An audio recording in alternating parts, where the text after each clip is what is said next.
Once you have a diagnosis, what support is available for the individuals themselves and also for siblings and parents? So all around Aotearoa there's government-funded autism coordinators, and that's what Helen's job is. So I'm going to let her start with this. Oh, great. Okay.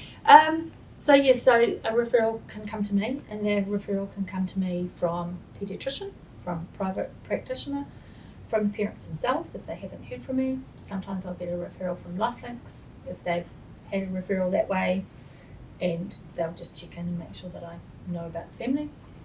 And then I will either invite them to a group session, which I will run, along with Fiona, who is the other coordinator in Canterbury, who's just joined me recently, which is fantastic because I was overworked before. But we will then see them in a group situation, which allows them the opportunity to be able to meet other families.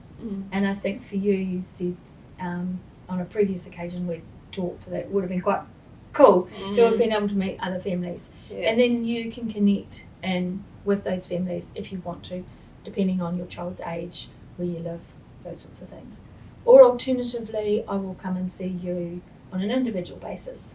So that might be because you've got lots of children, you live a little bit more remotely, English might be your second language. There are a number of reasons why we might come and see you on an individual basis. And I think, Helen, you often go and visit young people themselves yes. when they've had a diagnosis, when they're slightly older. Totally. When we get the referral come in, we triage, and any children from high school age up, we consider would they be interested in meeting with us themselves. And I think that's really good, and I get a lot out of it. I love meeting the young person and being able to hear their side of why the diagnosis was good for them and what questions they might have. But at that point, either at the group or the individual session, I'll tell you about what's available in Canterbury.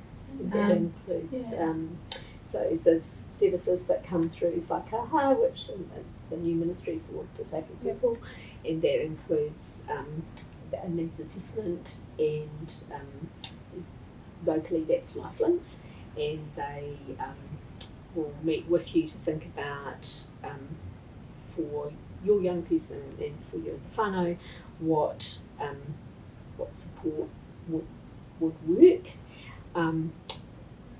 and there's some funding that comes with that. It's not, the system's always trying to be more flexible, and it is becoming more flexible with time, but it as you might imagine, there are some limits to that, as you know.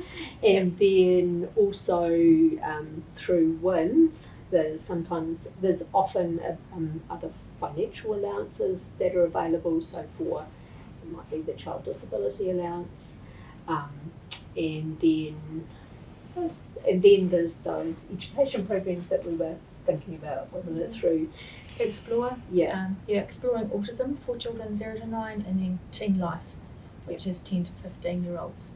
So, and that's for families to do as opposed to the child themselves. But it's and then IY autism for under 5. And for school teams as well. There's Tilting the Seesaw, which is run through Autism New Zealand. So that's a course for parents and teachers to attend together, so that they can all have a chance to learn about autism in general, as well as what autism might mean for that child, and actually working together to put some plans in place to support the child.